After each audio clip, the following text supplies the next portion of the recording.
Foi. Deixa eu só mudar o meu microfone.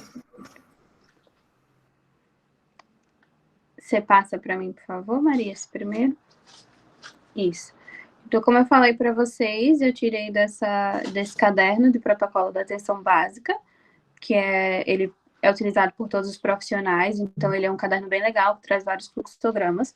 Depois, vocês quiserem baixar, é interessante para ter à mão quando vocês forem trabalhar em APS.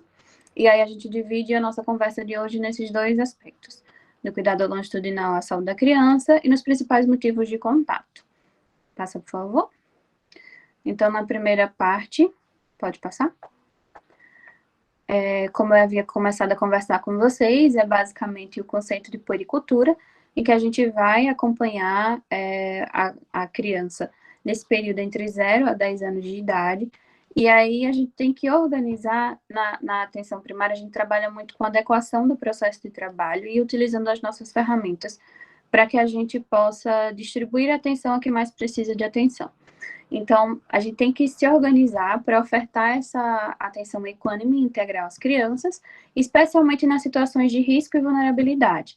E aí eu vou dar enfoque na qualificação do cuidado, na avaliação dos marcos de desenvolvimento, neuropsicomotor, crescimento, detecção de doenças mais prevalentes na infância e levantamento dos fatores de risco, para que eu possa garantir essa assistência holística e de qualidade. E como que eu vou avaliar essa situação de risco e vulnerabilidade? Eu não vou conseguir trazer para vocês todas as ferramentas, mas a gente tem várias ferramentas de diagnóstico familiar. Então, aí eu posso utilizar dos ecomapas, dos genogramas, do APGA familiar, em que eu vou tentar entender melhor o funcionamento daquela família, quem são as pessoas de referência. Muitas crianças, elas são trazidas para a gente pela consulta, não pela própria mãe, mas pela avó, que é a cuidadora. Eu preciso identificar algumas situações de risco, por exemplo, crianças que cuidam de outras crianças.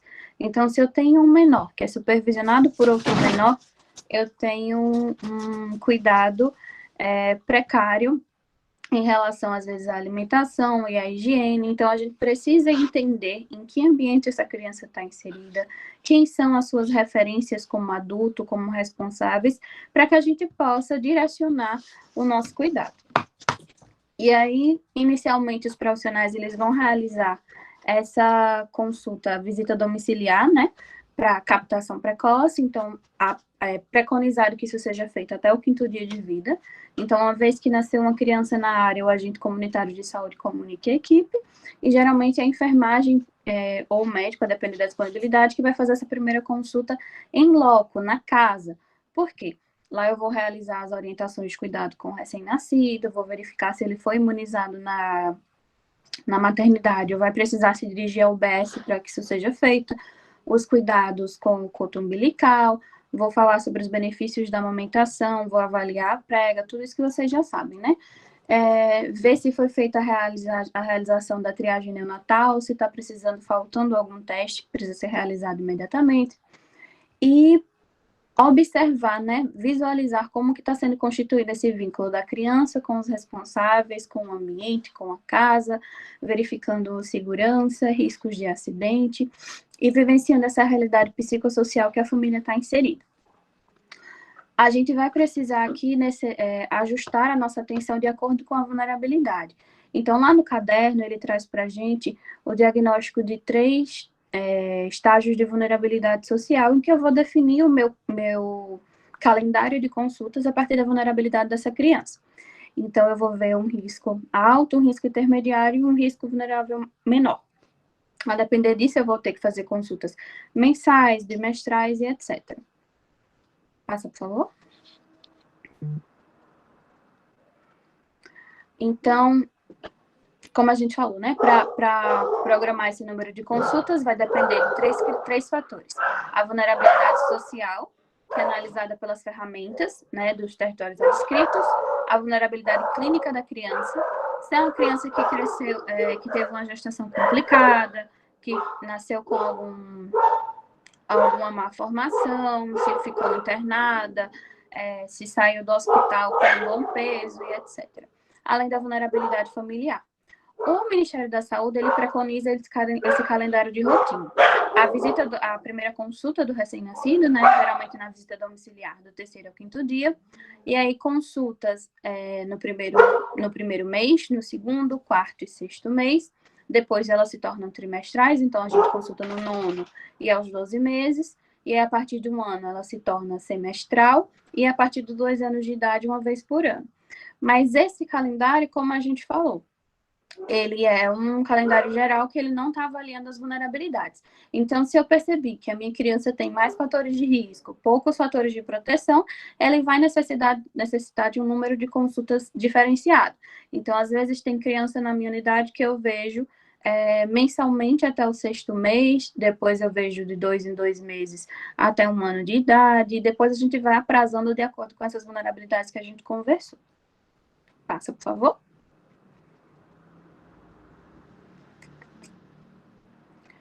E aí, quais são os aspectos de vulnerabilidade clínica, né? A prematuridade, o baixo peso, um baixo ápgar, a mãe portadora de HIV, toxoplasmose, sífilis. Eu tenho na área agora, por exemplo, a mãe HTLV, então ela não amamenta, ela não pode amamentar o bebê, então já é um bebê que, devido também a essa vulnerabilidade clínica da criança, tem uma vulnerabilidade familiar, que ela é cuidada por outra criança, e uma vulnerabilidade social, uma família de baixa renda. Essa criança ela é amamentada desde o nascimento, por exemplo, com leite instantâneo, uma criança de baixo peso, alérgica. Então, tudo isso vai influenciar no nosso cuidado. Mas voltando, fatores de vulnerabilidade clínica, desnutrição, internações prévias, triagem neonatal positiva, etc. E as vulnerabilidades familiares sociáveis, mãe ou responsável com baixa escolaridade, mãe adolescente com alguma deficiência, morte materna, história de óbitos de menores de 1 ano na família, é importante a gente investigar se já aconteceu, pais responsáveis dependentes de drogas lícitas ou ilícitas, baixa renda e condições ambientais e sociais desfavoráveis. Pode passar. E aí, o que é que a gente vai avaliar nessas consultas, nesse acompanhamento da criança? Sempre a gente vai estar avaliando a vacinação no calendário, né, padrão, se a criança está dentro daquelas vacinas preconizadas para a idade, avaliando o crescimento, desenvolvimento neuropsicomotor, se está eutrófico, algum risco, baixo peso, desnutrição, obesidade, etc. Suplementação é interessante a gente falar, porque é uma coisa que passa muito batida. Desde que eu comecei a trabalhar na minha área, óbvio que a pandemia influenciou muito nesse cuidado programado, mas o que deu para observar é que a maioria das crianças não tem suplementação, conforme preconizado. É uma coisa que costuma passar batido nas consultas, não sei por que motivo, ainda não consegui identificar, mas lembrar que é bastante importante a gente fazer a suplementação, não só do ferro, que a gente já sabe, aquela 1 miligrama aqui no dia, a partir dos 6 meses até os 2 anos, mas lembrar da suplementação que é muito negligenciada, que é a suplementação de vitamina A. Né? A vitamina A ela é ofertada a partir dos 6 meses, dos 6 meses a 1 ano em uma única dose, e de 6 em 6 meses, de 1 até os 5 anos de idade. Então, nas consultas, quando a gente pega a caderneta da criança, geralmente atrás daquela faixinha que tem o calendário vacinal, tem uma tabelinha para ser marcada as doses de vitamina A, e a gente deixa muito passar batido. E aí a vitamina A é a suplementação que ela reduz 24% da mortalidade geral no risco global de morte, ela reduz 28% do risco de morte por diarreia, e 45% das mortes por qualquer causa em crianças que são HIV positivo. Então, uma simples suplementação pode diminuir o número de desfechos bem desfavoráveis, né? Então, lembrar sempre quando vocês, se forem trabalhar na unidade, poxa, estou olhando vacina, mas virar para a página anterior também e verificar se está sendo feita a suplementação. Deveria ser rotina das salas de vacina, né? Sempre organizar e procurar isso, mas é importante que a gente esteja supervisionando se isso está sendo feito, informando a família da necessidade de que venha na unidade de 6 em 6 meses para tomar essa dose, de 1 a 5 anos, etc. E a alimentação, né? Só isso aqui, essa parte, esse slide, a gente sabe que é imenso, né? Vocês já tiveram uma aula de puericultura, então não vou me deter aqui, mas são tópicos que a gente sempre vai avaliar nessas consultas: a alimentação de acordo com a idade, o estímulo do aleitamento materno exclusivo, depois o início da oferta de alimentos, a técnica que vai ser utilizada, a gente sempre está lembrando dos sinais de perigo. A mãe vai começar a ofertar alimento para a criança. Se possível, durante a consulta, a gente falar das possíveis complicações, da possibilidade de engasgo, orientar a mãe o que fazer nessas situações. Então, não é só aquela receitinha que a gente vai entregar o cardápio e dizer: olha, dá para tua criança frutinha tal, vegetal tal. Né? A gente tem que pensar em todo o contexto.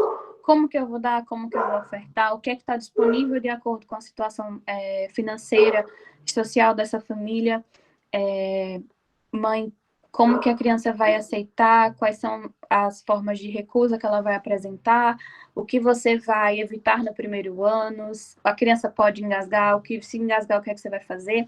Lembrar da oferta de água: uma vez que a gente começa a ofertar fórmula ou alimentos, a gente deve ofertar água à criança. E aí, se a gente vai falar de ofertar água, a gente tem que aproveitar a oportunidade para falar sobre água potável.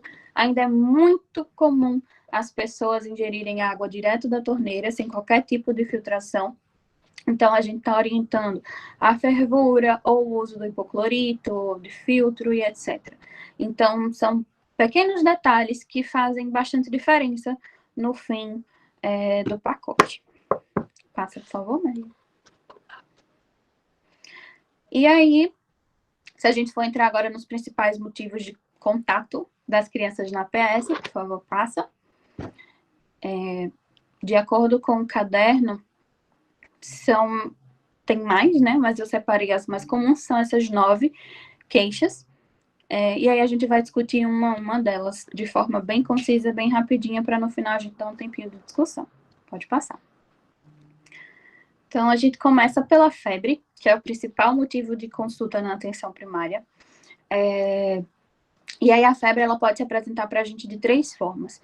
Ela pode se apresentar como um sinal, um sintoma associado a outras queixas clínicas, em que a mãe vai chegar para você dizendo que a criança tem febre e tosse, febre e lesão de pele, febre e diarreia e vômito, e alguma outra questão que você vai ter uma suspeição clínica e vai tratar diretamente a causa.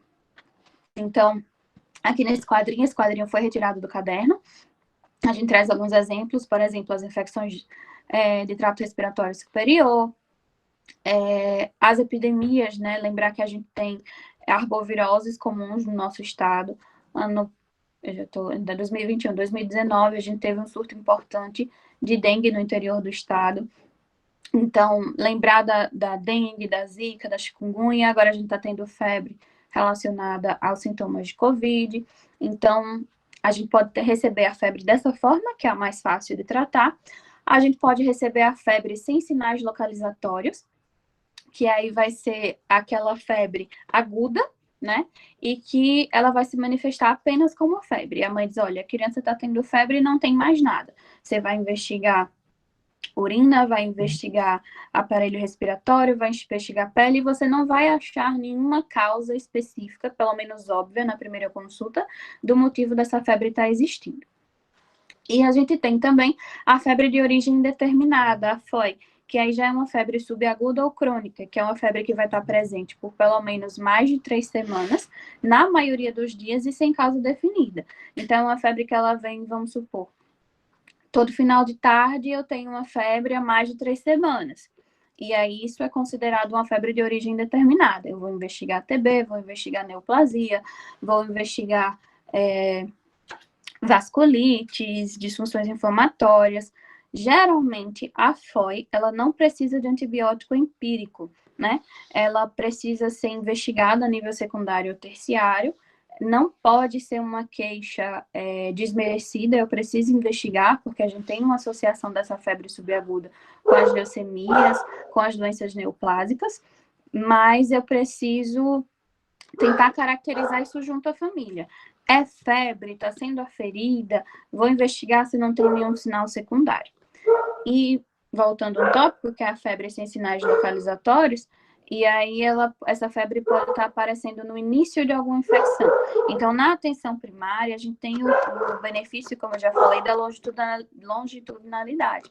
Então, se eu recebo hoje uma criança que está com febre, mas não tem nenhum outro sinal ou sintoma clínico, eu posso pedir para a mãe avaliar, prescrever um antitérmico e retornar em 48, 72 horas. Se não tiver piora, né, mesmo sem piora, ela retornar em 72 horas, para que a gente possa avaliar se surgiu algum novo sintoma, se a febre cedeu, se vai ser necessária uma investigação com exames laboratoriais e etc. E aí, essa febre sem sinais localizatórios, ela pode estar vindo de uma infecção do trato urinário, que em criança ela pode ser bem difícil de ser caracterizada. E aí eu vou pedir, nessa investigação de febre sem sinais localizatórios, o hemograma, o PCR, o exame de urina e, se necessário, um raio-x de tórax. É isso, pode passar. As doenças exantemáticas são a segunda causa de procura na atenção primária. Só isso aqui, mais uma vez, é uma discussão muito ampla, né?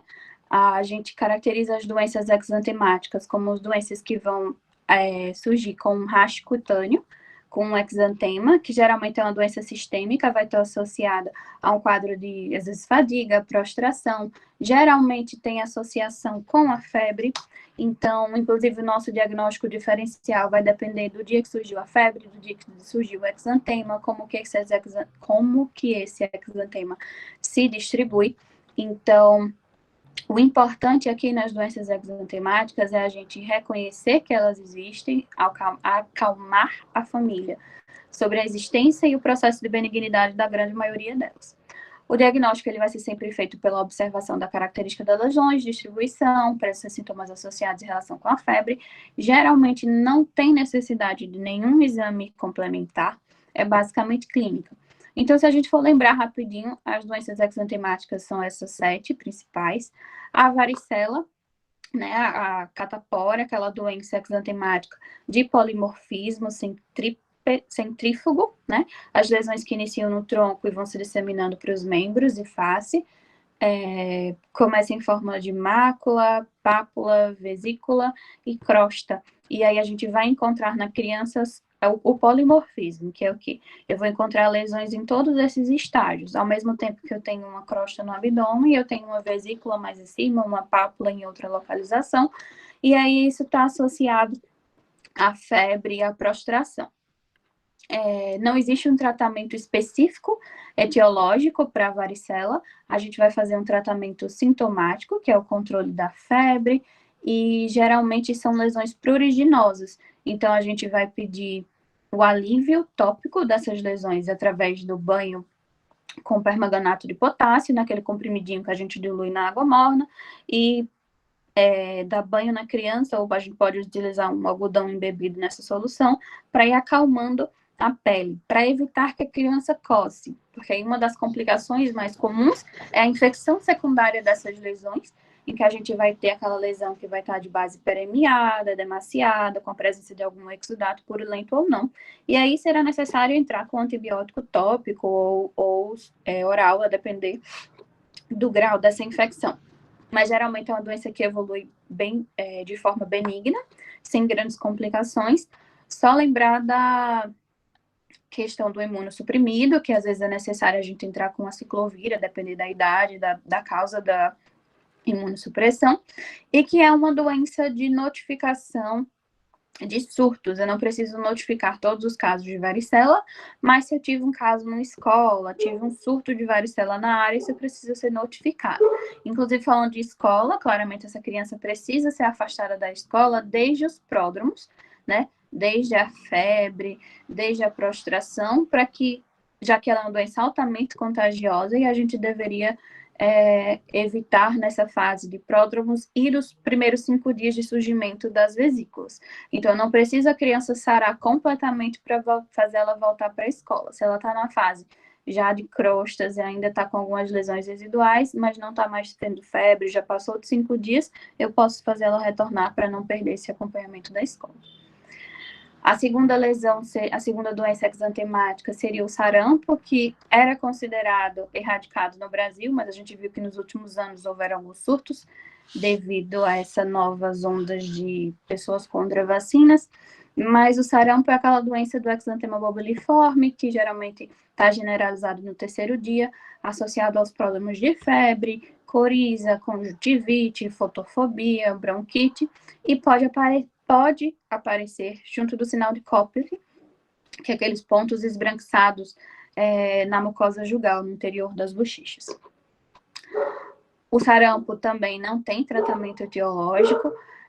Vou fazer tratamento de rotina, sintomático, febre, hidratação. É uma doença de notificação compulsória, então eu preciso notificar todos os casos de sarampo, afastar da escola sempre desde os pródromos até o 5º dia de exantema. A rubéola é frequentemente assintomático, oligossintomático, vai vir com febre, astenia e uma adenopatia retroauricular.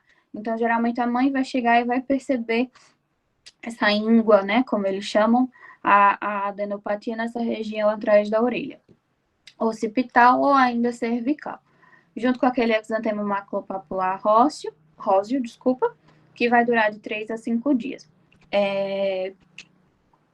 Mais uma vez, tratamento sintomático, nada específico em relação à rubéola.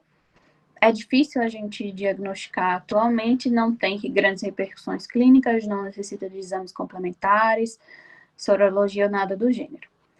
A escarlatina é aquela doença que vem com pródromos de febre, amidalite purulenta, cefaleia, ou exantema micropapular, né? São pequenas pápulas exantemáticas em tronco, e aí ele deixa a pele num aspecto de lixa, fica como se fosse uma pele mais grossa, que tem uma descamação laminar.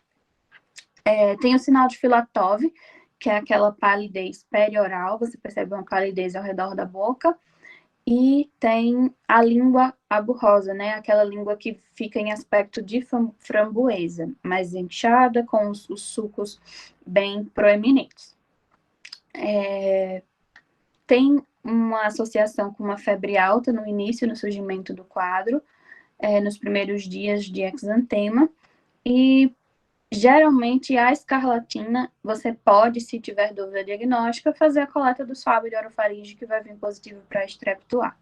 A escarlatina, sim, precisa de tratamento antibiótico para todos os casos. A gente vai entrar com amoxicilina, Bezetacil ou eritromicina, que é mais difícil a gente usar no dia a dia, mas basicamente a dose comum de amoxi de 8 a 8 horas durante 10 dias.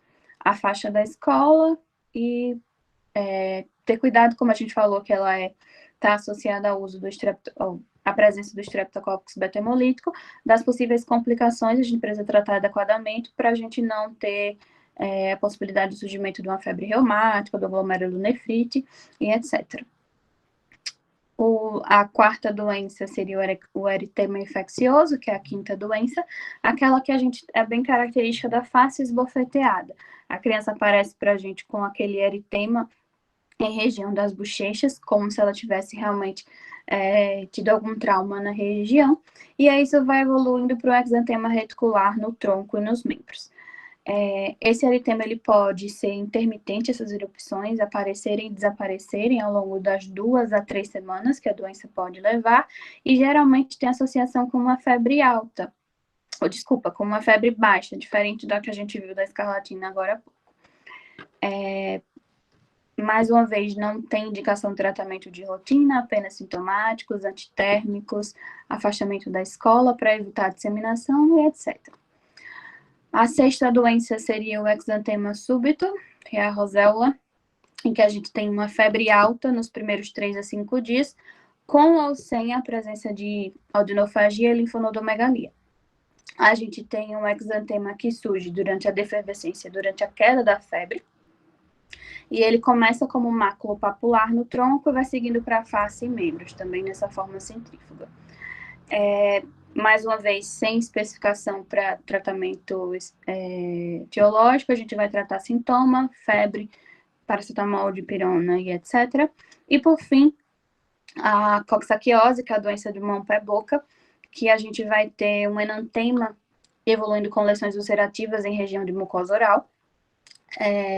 uma baixa aceitação alimentar, febre baixa, uma prostração da criança, e a gente vai perceber, além das lesões orais, a presença na pele das mãos e dos pés, máculas e pápulas eritematosas com vesículas centrais. Elas geralmente evoluem para crostas que vão desaparecer de 5 a 10 dias. Também não tem indicação de tratamento de rotina, apenas analgésicos, antitérmicos e orientação para não manipular as lesões. Então, o que a gente pode tirar aqui das doenças exantemáticas? Eu não preciso, no meu dia a dia, dar diagnóstico de qual doença exantemática que eu estou tratando. A criança aparece para mim com febre, prostração, alguma linfonodomegalia, e o exantema, eu só preciso tranquilizar a família, e esse é um ponto essencial da medicina de família e comunidade, a expectativa que aquela família tem sobre a doença. Ah, meu Deus, não vai fazer hemograma, não vai fazer raio-x, vai para o hospital. Então, a gente precisa sanar essa expectativa da família. Olha só, mãe, essa é uma doença benigna, que vai evoluir dessa forma, assim, assado, dentro de tais dias vai aparecer provavelmente isso, aquilo, outro, e qualquer coisa que fuja desse roteiro que a gente está combinando, você procura a unidade para uma reavaliação. Então, eu não preciso chegar e dar um diagnóstico, isso é rubéola, isso é eritema infeccioso, isso é exantema súbito. Eu posso dar um diagnóstico sindrômico de doença exantemática, orientar para a mãe os sinais de alarme, quando que ela deve retornar à unidade, e prescrever os sintomáticos com antitérmico, analgésico, quando necessário. A menos, com exceção da escarlatina, que a gente viu que tem bem comum a febre alta, a língua em framboesa e a pele em lixa, que é necessário a gente entrar com antibiótico para a gente tratar o estrepto beta-hemolítico, para a gente evitar as complicações, inclusive, da glomerulonefrite e a febre reumática. Então, assim, estou sendo bem pontual na medida do possível, mas o gerazão do doença exantemática é isso. Vamos passar, por favor?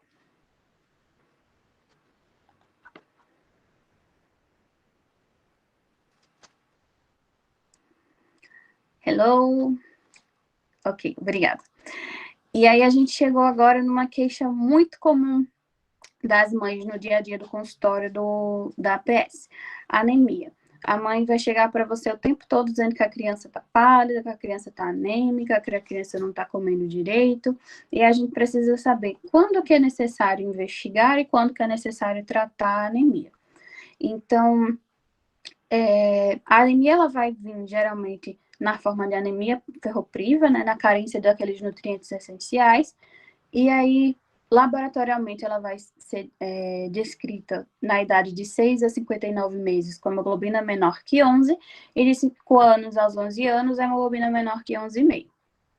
Como que a gente vai avaliar? Não sei se vocês vão conseguir visualizar, mas essa imagem é o fluxograma que a gente tem no caderno, no protocolo, em que eu vou ver se a criança tem sinais compatíveis com anemia. Quais são esses sinais compatíveis com anemia? Fraqueza, sonolência, cansaço, síncope, cefaleia, zumbido. Eu posso ter, inclusive, glossite, né? E aí, se a criança apresentou algum desses sinais compatíveis com anemia, eu vou solicitar o hemograma, a dosagem de ferro, ferritina e fazer o tratamento de acordo com a necessidade. Então, seguindo o fluxograma, a gente veria se ela tiver sinais compatíveis de anemia e os sintomas eles forem moderados, eu vou solicitar o hemograma e aguardar o resultado para poder fazer a minha intervenção com base nesse diagnóstico, fazer as orientações alimentares e de higiene, orientar o retorno se sinais de alarme, e fazer o tratamento farmacológico de acordo com o resultado desses exames. Se a criança tiver sintomas intensos, e aí eu vou precisar fazer uma abordagem mais imediata, eu vou solicitar o hemograma e eu já vou iniciar o tratamento com ferro antes do resultado. Se o exame for demorar mais que 2 semanas para ser marcado, feito e recebido o resultado, né? Então, a gente vai estar sempre nas anemias verificando os sinais de sintomas de verminose, iniciando o tratamento com ferro. Lá na profilaxia, a gente usava 1 miligrama quilo dia. No tratamento, a gente já vai começar com 3 a 4 miligramas por quilo dia, lembrando das orientações alimentares e dos hábitos de higiene, como a gente já falou. O tratamento da água é uma coisa que ainda hoje é bem desleixado. Sinais de gravidade da anemia: dispneia, taquicardia, presença de sopro cardíaco, esplenomegalia. Então, eu vou examinar a minha criança dos pés à cabeça. Se ela não tiver sintoma de gravidade, não tiver necessidade de iniciar ferro, vou solicitar, sim, o hemograma e iniciar o tratamento de acordo com os resultados.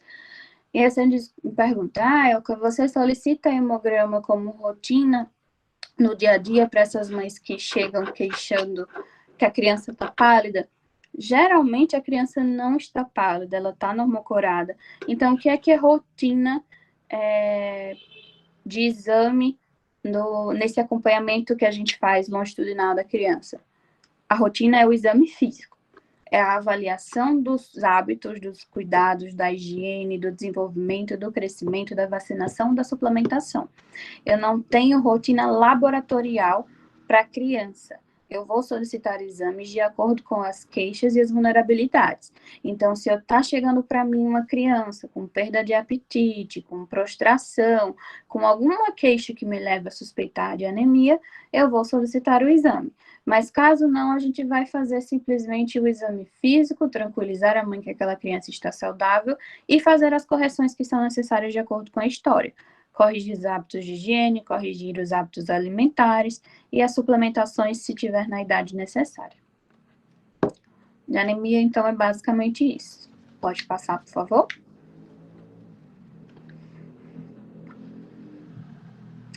As linfonodomegalias.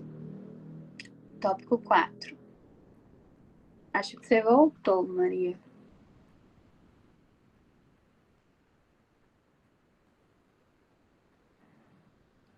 Pode passar, por favor? Isso, obrigada. Então, a nossa quarta queixa mais comum são as linfonodomegalias. Eu acho que você passou mais um. Isso, obrigada. Que é o termo que a gente usa para quando a gente tem um linfonodo maior que 1 centímetro em alguma das cadeias no corpo. E aí, geralmente, a pessoa vai chegar queixando que tem um caroço, que tem uma íngua em determinada região. E aí a gente vai palpar e descrever para a gente ver se a gente vai ser necessário uma abordagem criteriosa ou não. Na maioria das vezes, isso é o que a gente chama de linfonodomegalia reacional. E aí ela está associada à presença de alguma infecção viral, bacteriana prévia, mas ela não pode ser uma queixa desmerecida. A linfonodomegalia ela também pode indicar o sinal precoce de alguma doença maligna. Então, a gente vai descobrir, vai ver aqui, vai discutir quais são os sinais de alarme que vão necessitar de uma investigação criteriosa e quando eu posso tranquilizar a família. E, mais uma vez, a permissão da longitudinalidade faz com que a gente diga, olha, isso aqui vai se comportar dessa forma, o esperado é que evolua dentro dos próximos meses, caso não aconteça, retorne e a gente segue a investigação. Embora que em crianças menores de 2 meses, a ocorrência de linfonodomegalia, ela necessita de investigação criteriosa, a gente não pode descrever como linfonodomegalia reacional. Uma vez que você palpou o linfonodo em crianças menores de 2 meses, você vai ter que seguir com a investigação etiológica disso, tá? Então, mais uma vez, no quadrinho do fluxograma retirado lá do caderno do protocolo, a gente vai ver se a criança tem sinais de alarme. Quais são os sinais de alarme das linfonodomegalias? A presença persistente e inexplicável de febre, perda de peso, sudorese noturna, hepatoesplenomegalia, linfonodomegalia generalizada. Quando a gente palpa linfonodos, a gente vai descrever sempre o tamanho, se ele está móvel ou aderido a planos profundos, se ele é doloroso a palpação, se ele tem sinais flogísticos como calor, edema local. E aí, o que é sinal de alarme para mim? Aquele gânglio que está aderido a plano profundo ou à pele e que tem um crescimento rápido. A mãe vai chegar descrevendo para você, ó, doutora, ele era desse tamanho e aí, de repente, ele cresceu, ele duplicou, ele quadruplicou, e hoje a gente consegue fazer esse acompanhamento. É muito interessante que seja feito através de fotos, então, ou realizar no consultório, ou se a família dispuser de um dispositivo, a gente pedir para ir documentando essa evolução, para que a gente possa, às vezes, sanar essa expectativa de que está evoluindo de forma ruim. Então, se eu fotografo esse linfonodo no começo, e aí a mãe vai chegar dizendo que está aumentando. E é uma coisa, às vezes, difícil de mensurar, né? A gente costuma mensurar em polpas digitais, mas aí, quando é um linfonodo aparente, você pode pedir para fotografar e a gente ir acompanhando se isso está evoluindo ou não. Mas voltando, sinal de alarme, gânglio aderido ao plano profundo ou à pele, de crescimento rápido, quando eles são agrupados, quando eles são endurecidos, quando ele tem localização supraclavicular, principalmente supraclavicular esquerda, ou em região de mediastino. O aumento progressivo do gânglio, ou a não regressão desse por mais de 4 semanas. Então, a linfonodomegalia reacional geralmente vai desaparecer. Ela não precisa aparecer junto da infecção. Eu posso ter, por exemplo, uma infecção viral, sei lá, uma IVAS, e aí depois de alguns dias me aparecer a linfonodomegalia, mas a partir do surgimento ela precisa desaparecer em até 4 semanas. Se não regrediu após 4 semanas, eu vou necessitar investigar.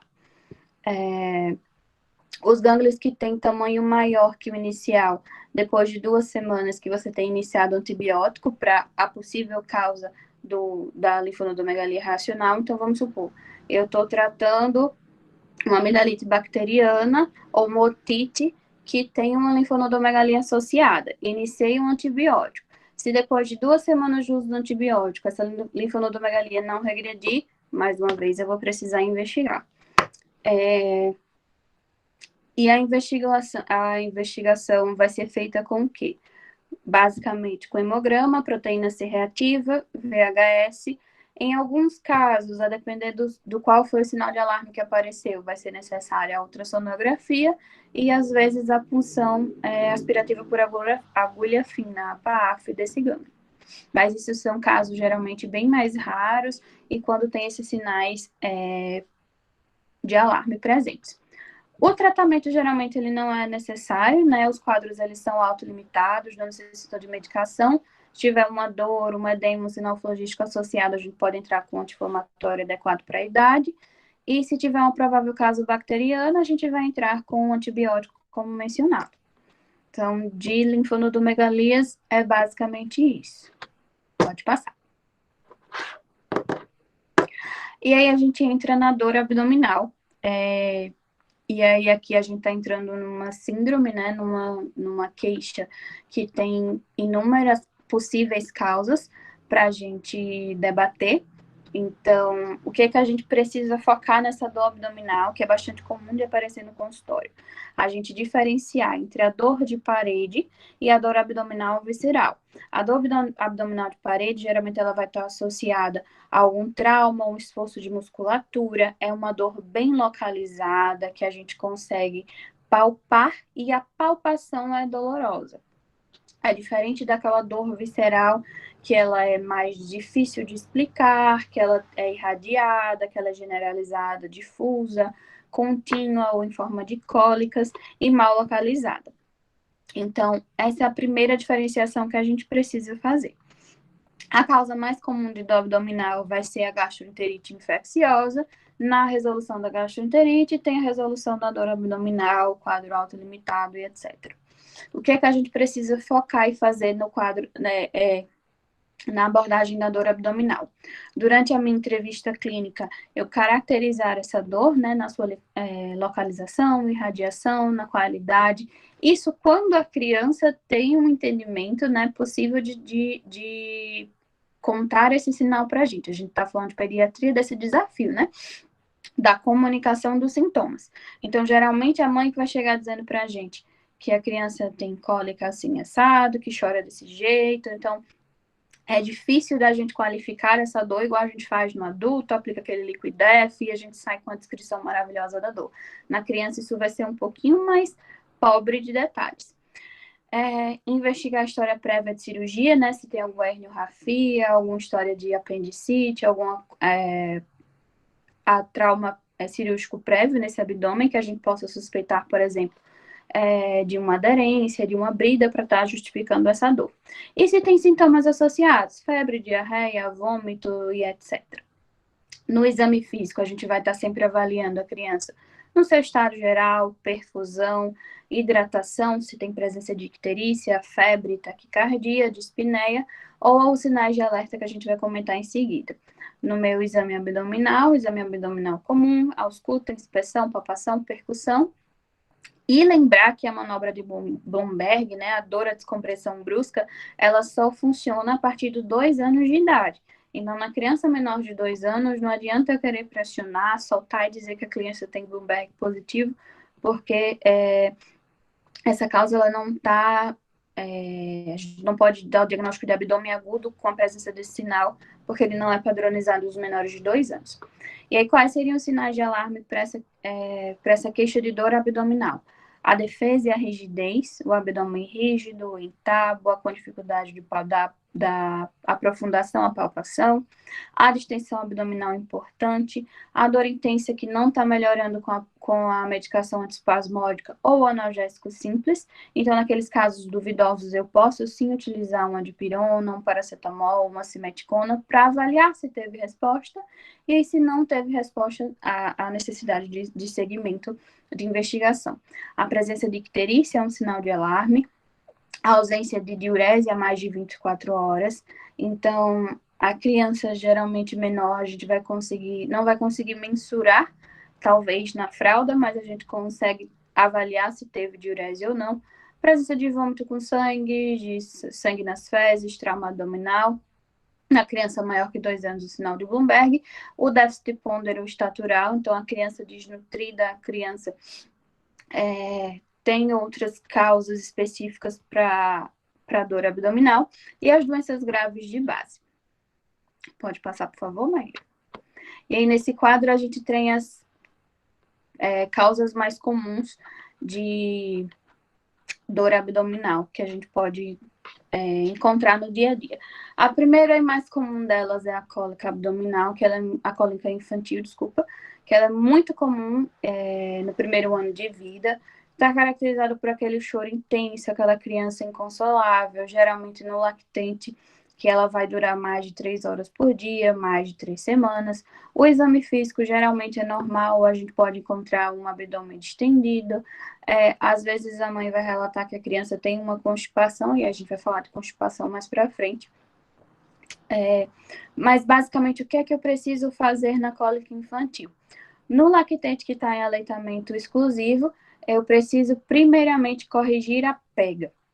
Então, se eu tenho uma criança que está com a pega errada, que está deglutindo ar, ela vai ter distensão abdominal e vai ter cólica. Então, eu preciso primordialmente corrigir a pega da mamada, identificar e restringir o uso de laticínios da dieta da mãe.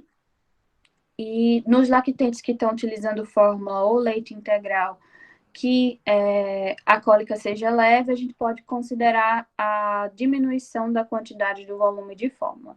E se a criança estiver utilizando leite de vaca, a gente pode estimular a troca ou a suspensão do mesmo. E a troca por leite hipoalergênico, para a gente ver se tem melhora e a gente suspeitar de uma doença relacionada ao leite de vaca. Não existe evidência sobre a eficácia de tratamentos para cólica infantil. A gente pode utilizar geralmente a massagem abdominal. A gente costuma fazer iniciando na fossa ilíaca direita, seguindo o trajeto do intestino, os movimentos de massagem aprofundando a mão no abdômen, seguindo o sentido do relógio, ou fazer a famosa bicicletinha, em que a gente vai aprofundando uma coxa contra o abdômen por vez, ou as duas de uma vez, para estimular esse trânsito intestinal e essa diminuição da distensão com alívio da cólica. A gente pode colocar calor-local, banhos mornos, banho de imersão, embora que isso também não tenha evidência científica, mas a gente consegue um relaxamento da criança e a diminuição dessa flatulência, e isso tecnicamente, consequentemente, vai tranquilizar os pais. A segunda causa mais comum de dor abdominal seria a gastroenterite presumivelmente infecciosa, e aí geralmente está associada a diarreia, vômitos, com presença ou não de sangue nas fezes. A presença de sangue ou muco nas fezes a gente precisa sempre estar investigando. É uma dor que pode permanecer por até 14 dias, apesar de um exame físico normal. E o meu tratamento vai ser o tratamento da gastroenterite, com hidratação, reposição de líquidos, tratamento sintomático para dor e para diarreia. O quadro de constipação a gente vai falar mais para frente. Lembrar de investigar nas crianças, principalmente nos meninos menores de 1 ano, caso você não esteja identificando essa dor como uma possível cólica, gastroenterite ou constipação, a presença de uma infecção do trato urinário, a presença de quadro agudo, né? A gente pode ter intussuscepção, aquela doença do nome bem difícil com H, doença de eu nunca consigo falar. Hirschsprung, sei lá, gente, ignora. Posso ter um volvo, uma hérnia encarcerada, então sempre está avaliando a presença de sinais de gravidade. E a dor abdominal recorrente, sem outros sintomas, é uma queixa comum no consultório também, em que a gente vai precisar abordar a questão psíquica associada à dor, a expectativa de adoecimento da família, e lembrar que isso pode ser somatização de algum sofrimento psíquico, né? A criança ela pode estar somatizando, às vezes, um problema escolar ou familiar, e isso está desencadeando uma dor abdominal sem explicação e sem resolução ao uso das medidas comuns. Então, aí a gente vai precisar envolver a equipe multiprofissional e investigar se tem alguma suspeita do caso, né? Conversar com os responsáveis, tentar tranquilizar e envolver a família, a escola ou até a comunidade na resolução do caso. Pode passar, por favor? E aí, a parasitose ela está entrando aqui não como uma causa de dor abdominal, mas justamente como um alerta. Às vezes a gente costuma desmerecer a dor abdominal, dizendo, isso deve ser uma dor de verme. É muito comum isso acontecer nos consultórios por aí afora, mas lembrar que as parasitoses, na grande maioria das vezes, elas são assintomáticas, e aí a gente precisa parar de associar esse sintoma, desmerecer esse sintoma como uma simples verminose. A gente precisa, sim, investigar as parasitoses em algumas situações, e aí quais seriam elas? Eu vou investigar se essa criança tem, como a gente falou, as condições de higiene, como que está sendo ingerido esse alimento, como que está sendo ingerida a água dessa criança em casa, para ver se eu tenho uma suspeição de verminose nessa família. E aí, caso a criança tenha eliminação de vermes nas fezes, ou ela tenha uma dificuldade, tem uma anemia, como a gente falou, uma dificuldade de ganho de peso, eu posso pensar, sim, na presença de uma parasitose. Então, caso ela tenha esses sintomas, eu posso tratar de forma empírica a criança maior de 2 anos com albendazol, suspensão dose única, e orientar as medidas preventivas, o uso de calçado, e etc., tudo que a gente já comentou sobre água e higiene dos alimentos. Caso a criança não melhore após o uso do tratamento empírico com albendazol dose única, ou ela tenha algum outro sinal de alarme, a gente vai pedir o exame parasitológico de fezes, e é interessante que a gente pese o parasitológico em 3 amostras, e aí a gente vai fazer o tratamento etiológico de acordo com a verminose que foi identificada. As verminoses mais comuns para a gente, então, são essas que estão listadas. Eu vou tentar dar zoom aqui, não sei se vocês estão conseguindo visualizar bem pela apresentação da Maria. Pelo meu celular não consigo ver, eu vou tentar abrir aqui pelo computador. Mas ai, que ótimo. Se conseguir dar zoom, vai ser ótimo. Mas a primeira delas seria o Ascaris, em que a gente, às vezes, vai visualizar a saída de vermes, né? De aumentos nas fezes. O Ascaris, ele é tratado com albendazol 400mg dose única. Não tem indicação de repetir o tratamento. A enterobíase, a criança vai vir queixando, a mãe vai vir falando que a criança passa o tempo todo com a mão no bumbum, ou que ela visualizou na hora da troca da fralda, do banho, a presença de uma verminose na região perianal. A gente vai precisar tratar a enterobíase com 400 miligramas também de albendazol dose única. Deixa eu só dar zoom aqui para mim. E a segunda escolha, se eu tiver alguma contraindicação ou não tiver albendazol disponível, eu posso utilizar também a ivermectina. Então, olha aí o tratamento precoce do Covid e o que foi que ele tratou? Piolho e enterobíase, graças a Deus. Os ancilostomias, né, o amarelão, também tratado por albendazol 400 miligramas dose única. A tricuríase, também com dose única, dose de segunda escolha, a ivermectina. O estrongiloides, mais uma vez, dose albendazol de 400 miligramas, mas aí no caso da presença de estrongiloides no parasitológico, eu vou precisar fazer o tratamento durante 3 dias. Então, eu vou fazer albendazol, a solução, né, o flaconete, uma vez ao dia, durante 3 dias, para poder pegar estrongiloides. A tênia, caso apareça no seu parasitológico, aí eu posso utilizar o albendazol por 3 dias seguidos, mas a primeira escolha seria o uso do praziquantel. A esquistossomose, que ainda é endêmica no nosso estado, em algumas cidades, a gente vai ter que também tratar com praziquantel, e aí ele é feito em dose única de 60 miligramas por quilo na criança. E a imenolepíase, né? A única nana que a gente trata, lembrar que a enana a gente geralmente ignora no parasitológico, mas o imenolepis a gente precisa tratar. Eu já tive um caso na unidade que foi bem traumático, assim, porque as pessoas chegam trazendo fotos para vocês, né? E aí, a imenolepíase, geralmente ela tem uma eliminação nas fezes como se fosse uma bolsa contendo vários vermes. É uma imagem bem traumática. Mas aí é uma das únicas verminoses que eu não vou conseguir alcançar com o albendazol. Eu vou precisar do praziquantel. Então, mais uma vez aqui, o que foi que a gente observou? Eu não preciso de um diagnóstico etiológico, eu não preciso de um exame laboratorial para poder tratar essa criança na suspeição de parasitose. E é isso que a gente está falando, tanto da economia de tempo, de oportunização de consulta, quanto de economia de recurso. Eu não preciso estar utilizando de exames desnecessários, uma vez que eu vi que o albendazol 400 miligramas dose única vai tratar basicamente quase todas as parasitoses comuns da nossa sociedade, exceto alguns casos de tênia, esquistossomose ou imenolepíase. Então, a gente precisa conscientizar a família que a gente vai tratar dessa forma. Caso não tenha resposta, aí sim a gente pode fazer o parasitológico na suspeição de alguma outra necessidade. Mas parasitose é basicamente essa a lição que fica. Albendazol, 400 miligramas, dose única. Pode passar. E aí a constipação. Eu trouxe a constipação como um tópico separado porque é uma coisa interessante da gente conversar. É uma queixa muito comum e, sinceramente, está de fácil resolução, mas é uma queixa que gera muita angústia na família, principalmente porque ela costuma acontecer em lactentes.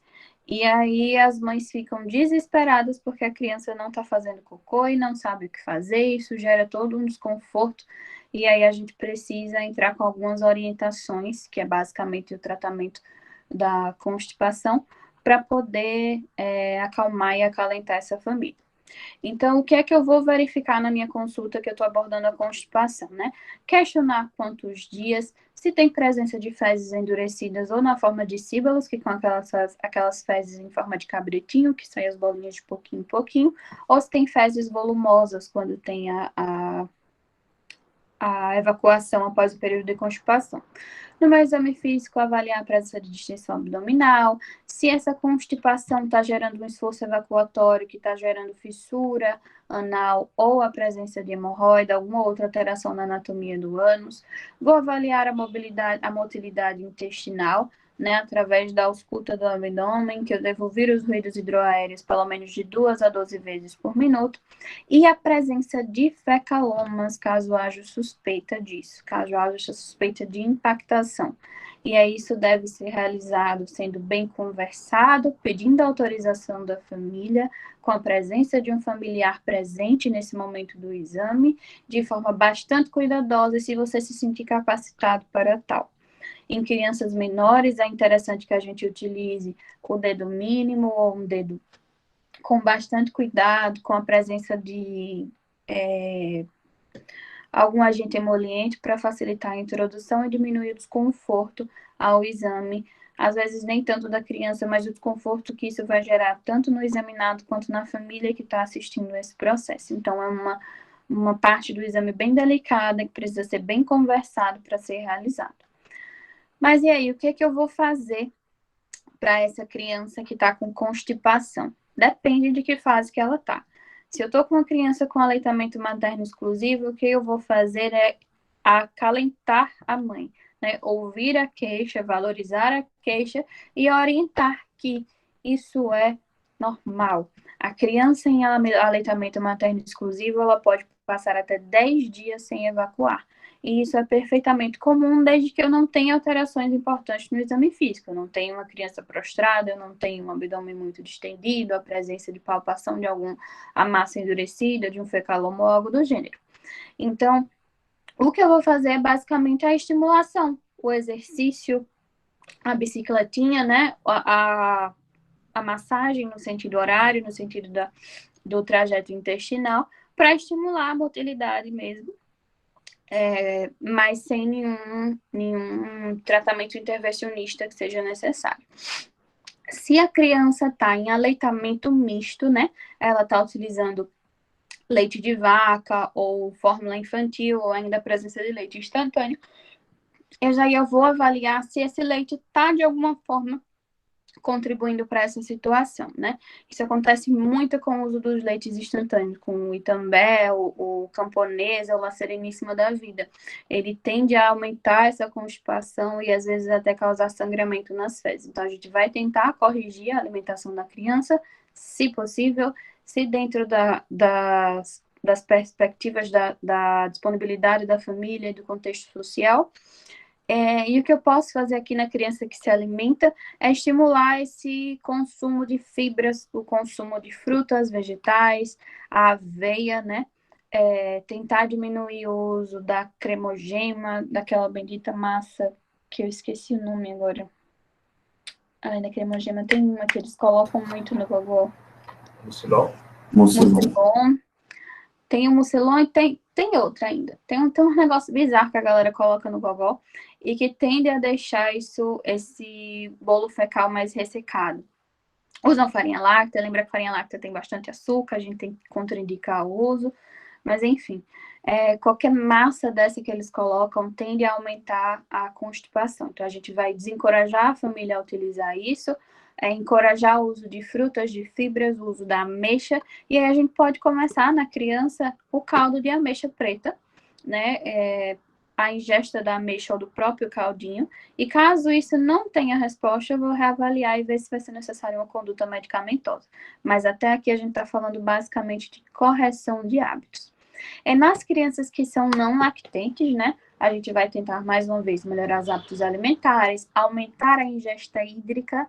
É muito difícil mensurar a ingesta hídrica de uma criança, então, principalmente quando a criança vai para a escola, a gente pode encorajar o uso daquelas garrafinhas, em que a mãe vai mandar a quantidade adequada de água, e a criança tem que voltar para casa com a garrafinha seca, porque a criança ela não tende a pedir por água, é muito difícil a gente conseguir, principalmente porque a nossa geração, os adultos, eles não têm esse hábito de beber, então a criança ela aprende muito por repetição, ela às vezes acaba não tendo o hábito de beber água, então às vezes o que precisa na correção dessa constipação é basicamente o aumento da ingesta hídrica. Então a gente tentar utilizar junto com a família estratégias, como que a gente pode fazer essa criança beber mais água? Vai ser com a garrafinha, vai ser estimular ela a beber um copo de tanto em tanto tempo, antes das refeições, e tentar gerar essas artimanhas junto da família, do cuidador, né? Corrigir os horários de alimentação, Estimular a atividade física nas crianças maiores de 2 anos. A atividade física aumenta a motilidade intestinal. Então, fazer algum esporte, alguma aulinha na escola, brincar ativamente. As crianças de hoje estão ficando muito prostradas, muito no tablet, muito na TV. E aí, perde-se um pouco dessa movimentação que ajudaria o trânsito intestinal.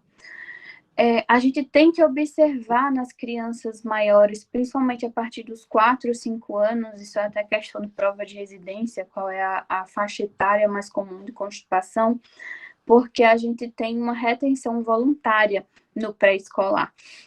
Às vezes a criança já tem um processo de evacuação com esforço, dolorosa, as fezes ressecadas, e aí ela associa o ato de evacuar a um sentimento ruim, doloroso. E aí a criança acaba prendendo, evitando ir ao banheiro para não sentir aquela dor. Ou às vezes por medo. Eu conheço um caso de uma criança que tinha medo de ficar sozinha. Então, como o hábito de ir ao banheiro é um hábito solitário, ela tinha medo de ir ao banheiro sozinha, vir um monstro, um bicho, e pegá-la no banheiro. Então, a estratégia que a gente conseguiu para resolver era deixar um familiar junto da criança, e eu estou falando de uma criança já maiorzinha, de 8, 9 anos, junto com ela no banheiro. Então, a mãe ficava sentadinha num banquinho, na porta do banheiro, esperando a criança fazer cocô para garantir que o bicho-papão não vinha buscá-la. Então, a gente precisa sempre estar investigando essa retenção voluntária nas criancinhas maiores e tentar, mais uma vez, tornar o processo de evacuação menos doloroso, menos traumático, através dessas correções que a gente já falou. E aí, o que é que eu vou entrar de medicação caso eu não consiga, depois que eu já fiz todas essas correções de hábito, o que é que eu vou fazer? Lactulose, 1 ml por quilo, 1 a 2 vezes ao dia, geralmente a gente faz antes da alimentação, e isso pode ser feito em qualquer idade. Eu não posso utilizar, lembrar que não devo utilizar o óleo mineral em crianças menores que 2 anos. Por ser um óleo, a criança no reflexo de tosse, ela pode acabar broncoaspirando, né, vomitando, broncoaspirando essa secreção e gerando uma pneumonia química. Então, a gente não deve utilizar óleo mineral para as crianças menores de agora você me pegou, se é 2 a 6 anos, mas basicamente evita óleo mineral e depois a gente checa essa informação na bula. Caso não consiga resolver com as medidas de orientação, a gente vai entrar com lactulose, que é a medicação de escolha, tá? E aí vamos passar para o penúltimo tópico. Diarreia e vômitos, mais uma vez, uma coisa muito ampla, né? A gente está falando aqui de inúmeras causas que poderiam estar causando essa sintomatologia, e a gente vai se ater basicamente aos sinais de gravidade. O tratamento, geralmente, dessa sintomatologia é repetitivo, mas vai ser sintomático, né? Eu vou abordar a náusea e a diarreia através da reposição de líquidos, que é o que a criança está perdendo com esses sintomas. E aí, o que é que eu vou avaliar? Os sinais de alerta, né? A taquipneia, o enchimento capilar maior que 2 segundos, se a criança está sonolenta, se ela está prostrada, se ela está desidratada, chorosa, se ela tem sinais de desidratação profunda, como os olhos fundos, o pulso rápido, a taquicardia. Então, avaliando esses sinais que a gente tem descrição aqui nesse quadrinho da direita, eu vou classificar se a minha criança está no grupo A, B ou C. Essa classificação acho que vocês já conhecem, já estou cansado de saber. Para minha criança hidratada, desidratada ou muito desidratada. E aí, a depender do grupo que ela colocar, que eu vou escolher a minha abordagem terapêutica. Então, a criança que está vomitando, a gente geralmente não precisa entrar com medicação antiemética. O tratamento de vômito, na grande maioria dos casos, ele é basicamente hidratação oral. Eu vou deixar para entrar com antieméticos em situações muito específicas, em algumas idades específicas. Então, por exemplo, crianças menores de 1 ano que estão vomitando, a gente vai apenas fazer hidratação de acordo com o grupo que eu classificar. Eu queria que a Maria passasse para mim, por favor. E aí, aqui a gente tem os grupos A, B e C. E aqui a gente entra num dos maiores conflitos entre médico e família, de pronto-socorro, de atenção primária, de onde quer que você esteja atendendo. Porque a criança chega com diarreia e vômito, a mãe já quer pôr a criança no soro para hidratar, para repor, para ficar mais fortinha. E aí a gente tem que entender que a gente precisa desmistificar, né, a hidratação venosa. A gente não deve puncionar uma criança sem necessidade, tanto pelo processo doloroso, traumático, a criança associa a ida ao médico e a unidade, ao hospital como uma coisa ruim, como a gente não precisa estar expondo a criança àquela possibilidade de flebite, de perder um acesso e etc. Então, o que é que eu vou fazer? A minha criança que está hidratada, que não tem sinal de alarme, eu vou mandar para casa com a prescrição de hidratação oral, através da reposição com soro de reidratação, o SRO. Para as crianças que são menores de 1 ano, a dose vai de 50 a 100 ml após cada perda hídrica. Então, cada episódio de vômito ou diarreia, a mãe vai ofertar 50 a 100 ml. Nos casos de criança maiores de 1 ano, esse valor hídrico vai aumentar para 100 a 200 ml após cada episódio. As recomendações para mães são de amamentar com mais frequência, por um tempo mais longo. Caso a criança se alimente exclusivamente por leite materno, seja a criança em amamentação exclusiva, eu vou dar soro ao invés de leite. Então, no lactente menor de 6 meses em inhame, a gente vai substituir o peito pelo soro de reidratação no lactente que está com diarreia. E caso a criança não esteja em amamentação exclusiva, eu posso oferecer o soro, líquidos caseiros, como caldos, o próprio soro caseiro que o pessoal faz em casa, com sal e açúcar, água potável. E às vezes, se a criança aceita, se ela é maior de 1 ano, eu posso estimular o uso de algum suco preferido da criança, etc. O grupo B, então, já é aquela criança que tem alguns sinais de desidratação. Essa criança vai permanecer no serviço de saúde até reidratação completa. E aí, isso aqui é uma das coisas que é igual caviar. A gente já ouviu falar, mas a gente nunca vê na vida real.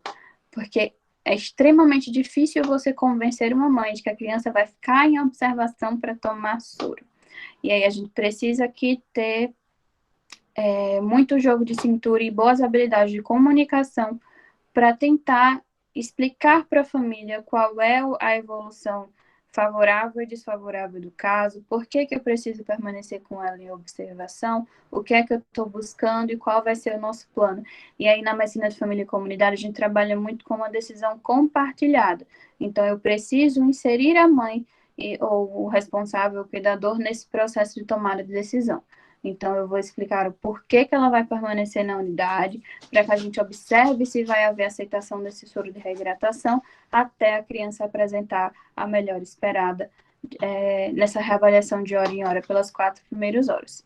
E o mais comum é a gente receber a criança do grupo A ou do grupo C, em que a gente vai precisar entrar com o tratamento endovenoso, e aí a gente vai naquela fase de expansão que vocês já sabem, do 30 ml por quilo na primeira hora, para criança de menor de 1 ano.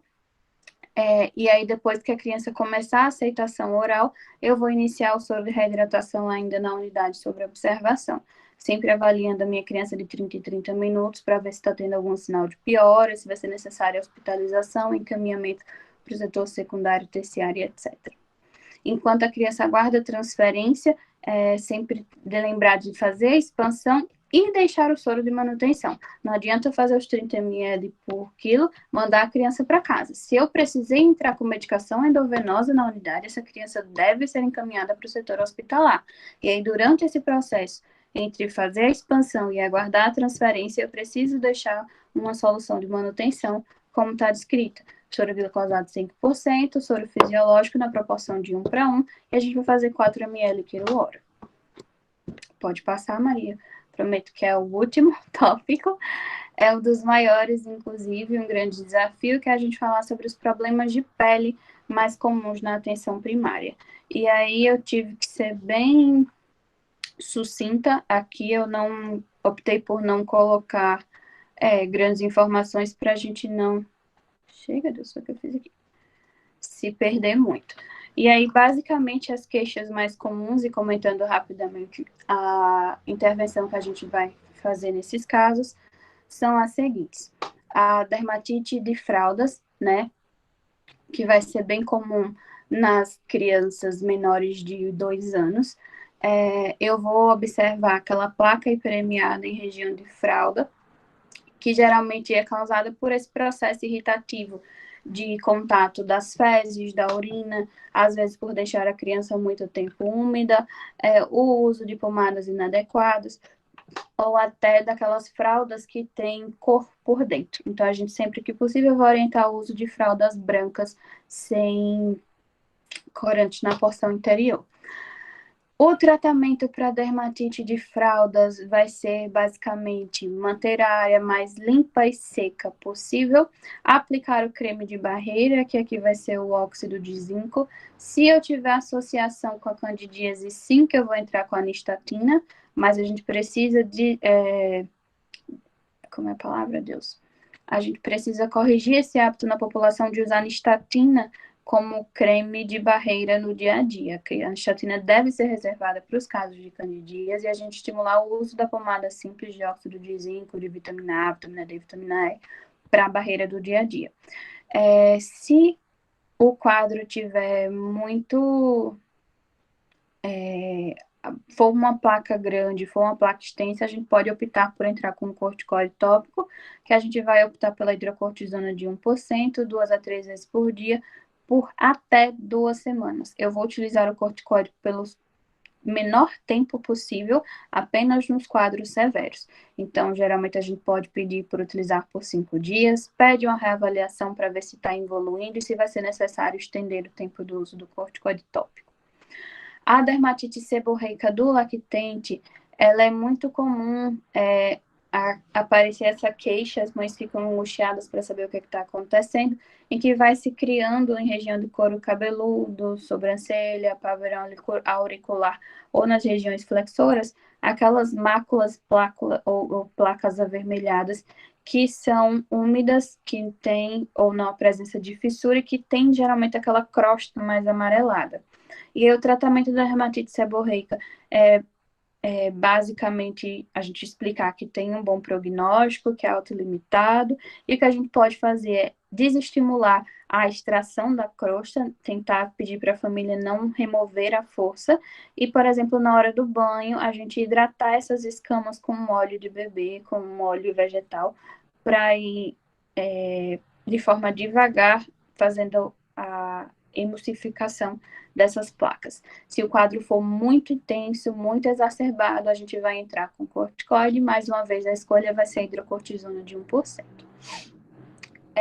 Terceira causa comum de consulta é a tínia corporis, né?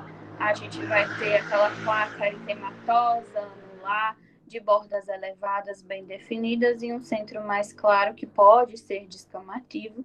E aí, geralmente, essa placa vai estar em face, em tronco, em membro, e eu vou entrar com um antifúngico tópico como a minha primeira escolha. A gente pode usar tanto a terbinafina em creme quanto o miconazol a 2%, que seria a segunda escolha, mas é de mais fácil acesso, às vezes até na unidade, e a gente vai aplicar de 1 a 2 vezes por dia, de 7 a 10 dias.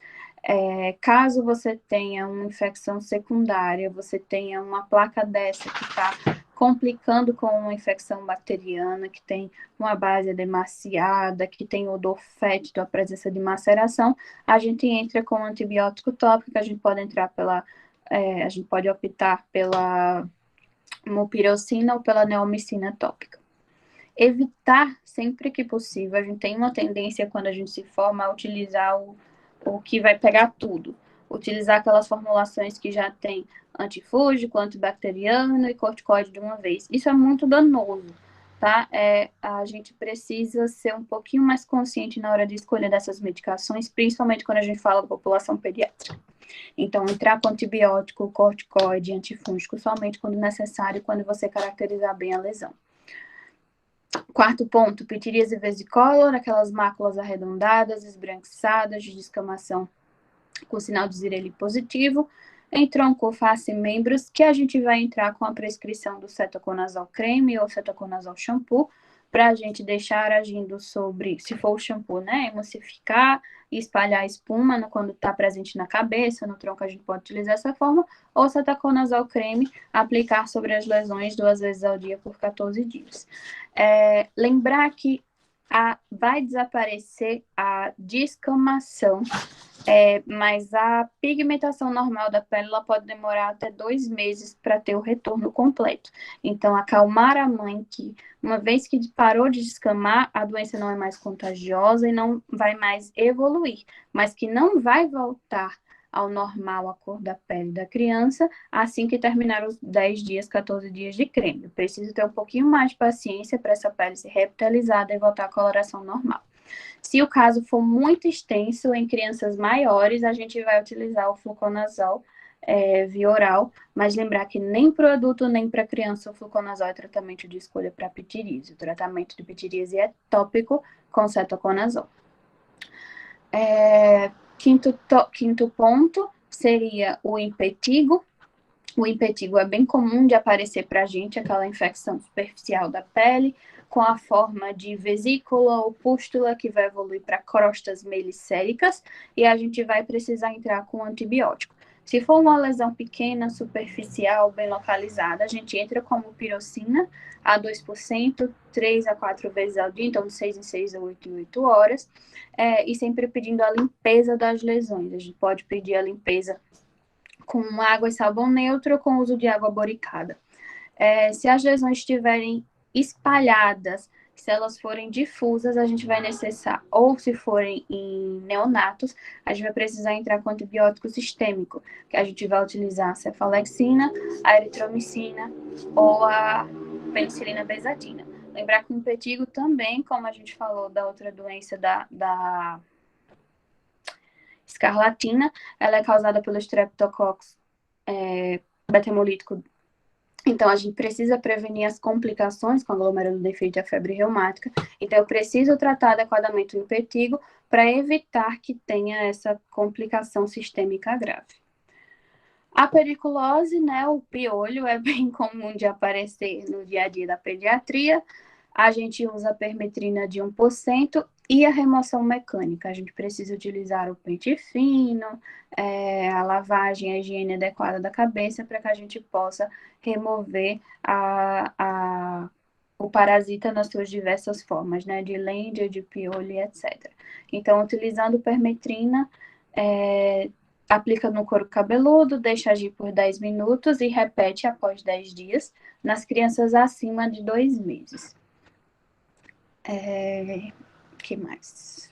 De pediculose é isso. Escabiose, né? A sarna, a gente vai observar aquelas pápulas avermelhadas, pruriginosas, que geralmente vão estar presentes as lesões em túnel, e aí elas estão geralmente piores nas regiões flexoras, em mãos, em dedos, em punhos, e as pápulas elas podem formar os sulcos, né, como a gente falou. A coçadura, ela é ruim, porque ela pode causar uma das principais complicações, que é a infecção secundária daquelas lesões. Então, evitar que a criança coce, eu vou prescrever antihistamínico se tiver uma coçadura importante, para evitar que tenha essa complicação da infecção secundária. E aí o tratamento vai ser com permetrina tópica, 5%, embora uma observação é que pelo menos aqui em Arapiraca, a gente está com uma dificuldade absurda de encontrar permetrina em forma de creme. Então, a gente está precisando formular o enxofre a 6% em base de vaselina para poder aplicar. A permetrina a 1%, ela às vezes está até disponível na unidade, mas ela é para tratar pediculose. Escabiose, eu preciso da permetrina a 5%. E se você tiver dificuldade de encontrar na farmácia, vocês podem até, por curiosidade, procurar na cidade de vocês, se vocês acham disponível. Mas caso não ache permetrina, a gente pode usar enxofre a 6% em base de vaselina. A gente manda formular, sai baratinho e a gente vai aplicar sobre todo o corpo. Lembrar de tratar os contactantes, e aí mais uma vez tivemos a glória do Covid ajudando com a ivermectina oral, dose única, a gente repete após 2 semanas para tratar os contactantes ou os casos mais extensos de escabiose. E, mais uma vez, o prurido, a gente entrar com antihistamínico, a gente pode optar pela loratadina, desloratadina, ou pela própria desclofeniramina, que é o Histamin, que geralmente está mais disponível no nosso dia a dia na unidade. Então, a gente vai deixar o antihistamínico de 6 em 6 horas O fato do antihistamínico ser sedativo na desclofeniramina, às vezes ele vai ser benéfico, porque vai permitir que a criança durma mais e coce menos quando a lesão tá extensa. Pra gente ir terminando, prometo, estamos terminando. A dermatite atópica, né? Avaliar aquelas crianças alérgicas que vão ter as lesões, geralmente com aquela pele seca, as áreas de eczema agudo em dobras. Elas podem evoluir com aquela pele mais ressecada, com descamação e a liquenificação local. A gente vai tratar isso afastando os possíveis alérgenos, né?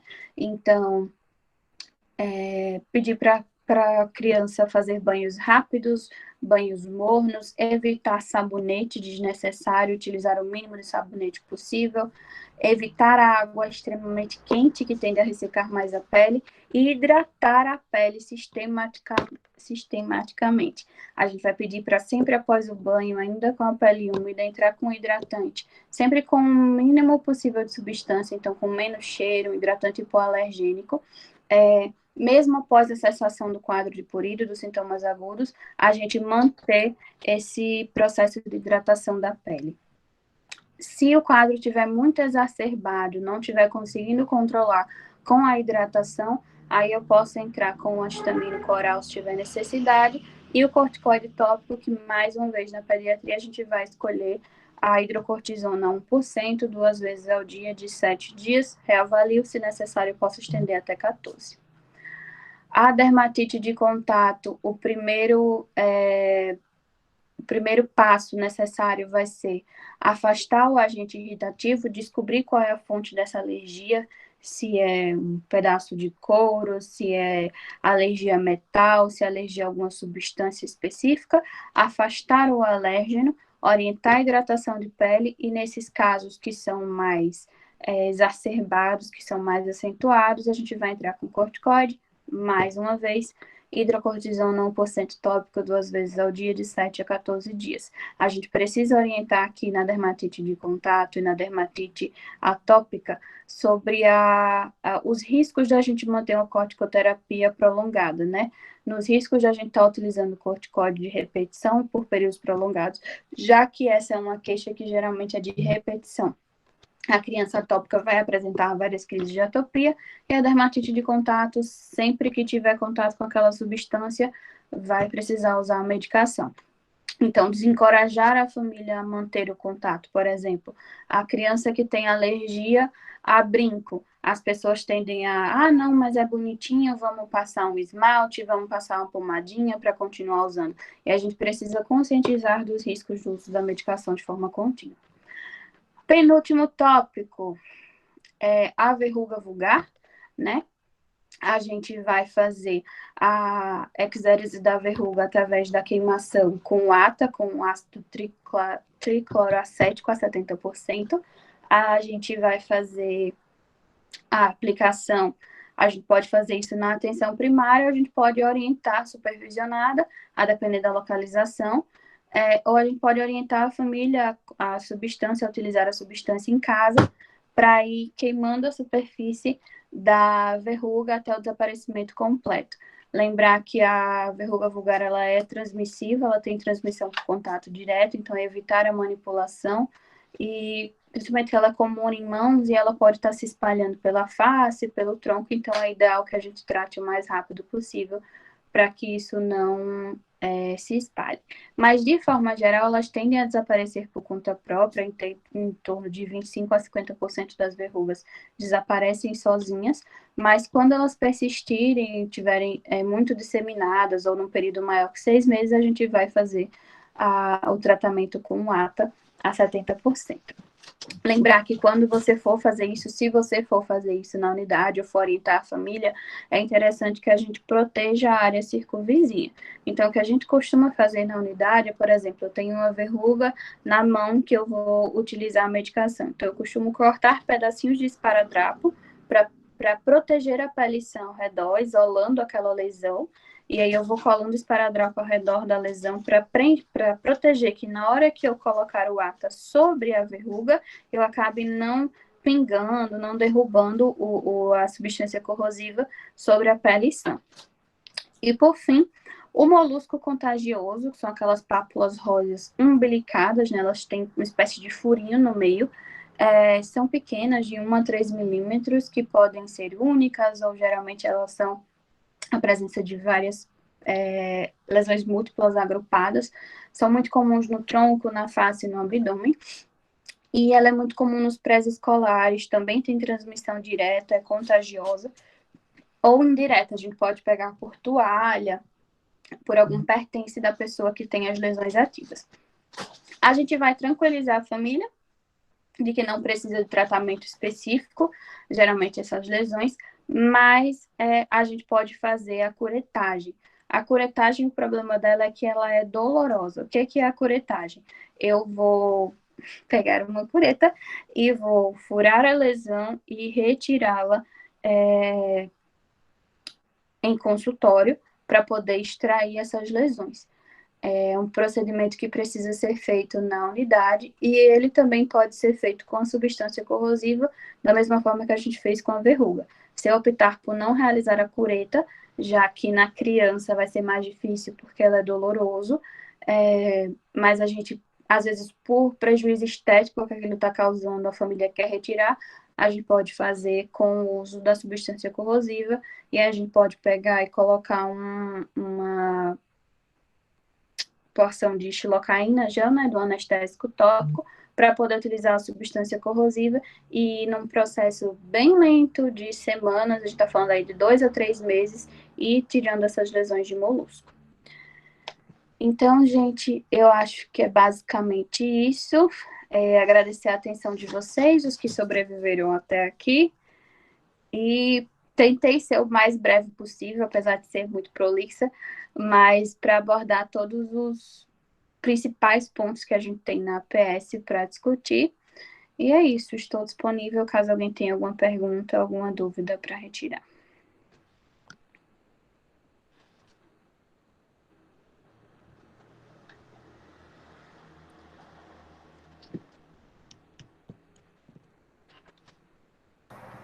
Vocês estão me ouvindo? Estou ouvindo. Carol, eu queria saber que, no caso de diarreia de vômito, primeiro tem que classificar se é do grupo A, do grupo B ou do grupo C.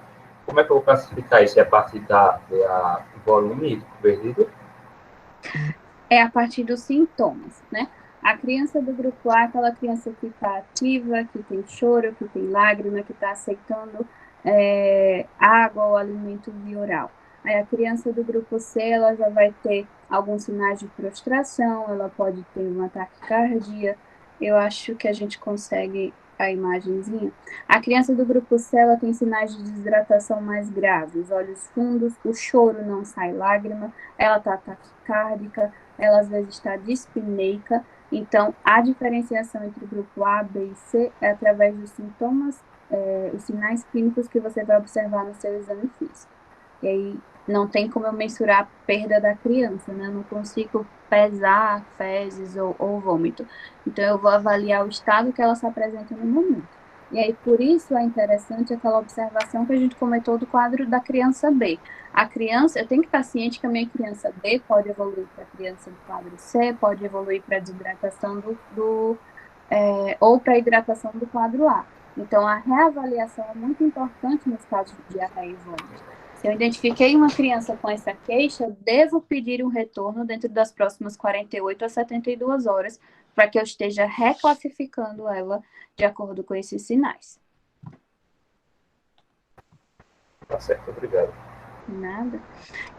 Os meninos podem enviar depois para vocês o PDF da apresentação de hoje.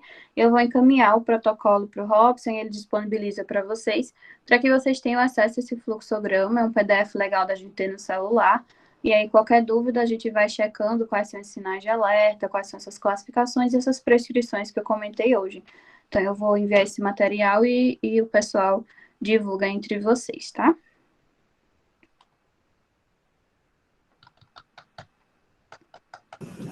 Tá.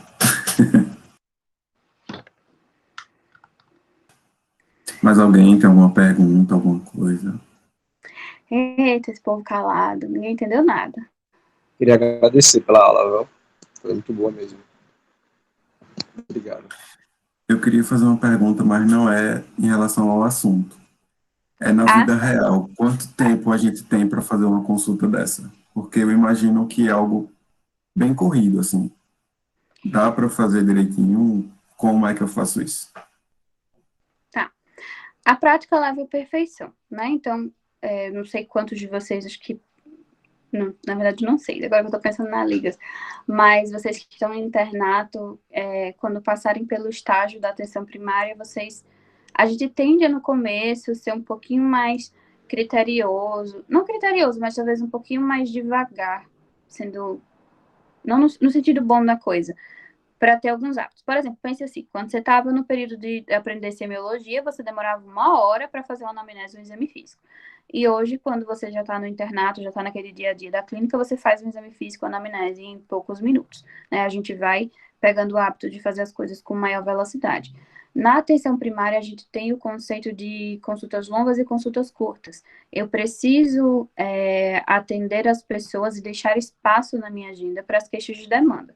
Por exemplo, eu não deveria marcar 12 pessoas numa manhã, se eu sei que as pessoas não adoecem de forma agendada. Ninguém se programa para adoecer daqui a 2 semanas, daqui a 3 dias, quando tiver consulta agendada. As pessoas adoecem de forma diária. Então, eu preciso deixar no espaço, né, e aí isso é a gestão da clínica na atenção primária, eu preciso deixar espaço na minha agenda para receber essas queixas de urgência. Por exemplo, uma criança com náusea, uma criança com dor, uma criança com constipação, alguma criança com a linfonodomegalia, para que ela seja avaliada no dia que procura a unidade. E aí, essas consultas de urgência geralmente vão ser consultas mais curtas, porque eu vou direcionar a minha anamnese, o meu exame físico, àquela queixa. Se a criança está chegando para mim, o motivo da consulta é uma linfonodomegalia, eu tenho que oportunizar esse tempo que eu tenho. Eu não vou fazer o acompanhamento de crescimento, a consulta de puericultura nesse momento, a não ser que eu tenha disponibilidade para isso. Mas eu vou direcionar a minha escuta para o tratamento e a investigação da linfonodomegalia.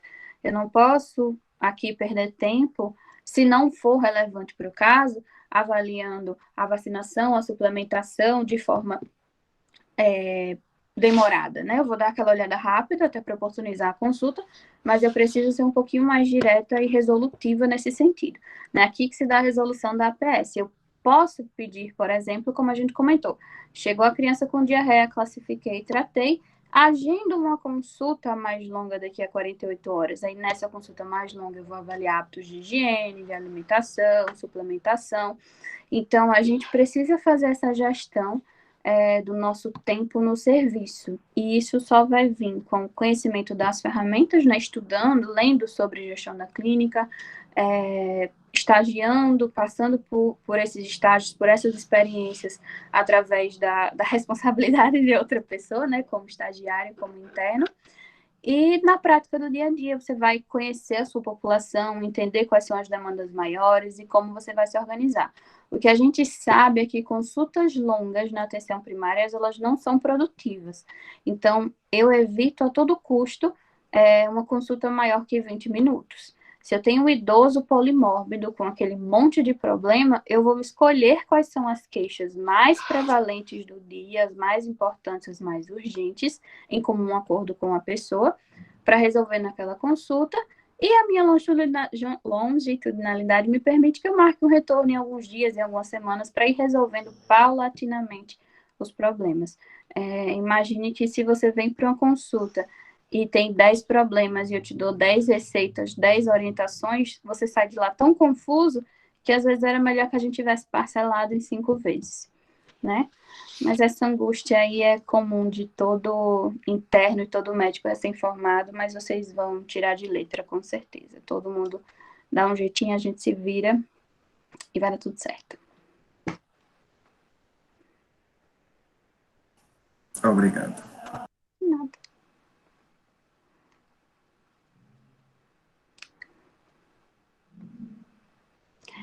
Acho que é isso, né, gente? Dou-lhe uma, dou-lhe duas, mas ninguém se manifesta, mas aí eu estou à disposição.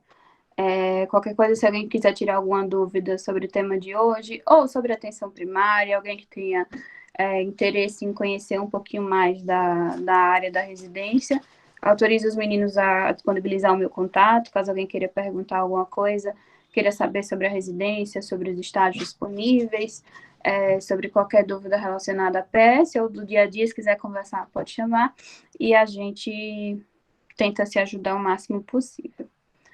Tá bem? Mas agradeço a oportunidade, a escuta de vocês até essa hora. Peço desculpa pela falha da semana passada. Eu fui sortuda de pegar Covid 2 vezes. Então, tem gente que tem sorte de ganhar na Mega Sena, eu ganhei Covid. Mas é isso. Mas qualquer coisa estou à disposição mais uma vez, tá? Uma boa noite a todos. A gente que agradece. Eu sei a correria que é, e justamente nessa transição de R's e chegando novos R's, e, enfim, conseguimos. A gente é que agradece, de verdade. Sobrevivemos, estamos aqui e acho que deu tudo certo, né? Mas é isso. Qualquer coisa, pode entrar em contato, tá, gente? Tenha uma boa noite. E é isso. Tchau, tchau. Obrigado.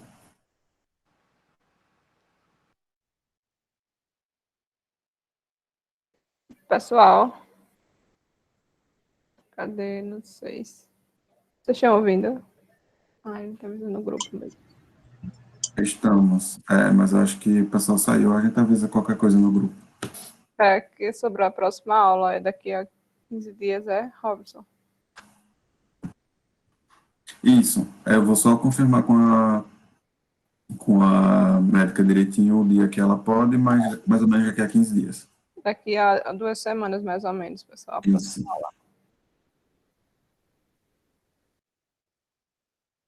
Tchau, boa noite, até a próxima.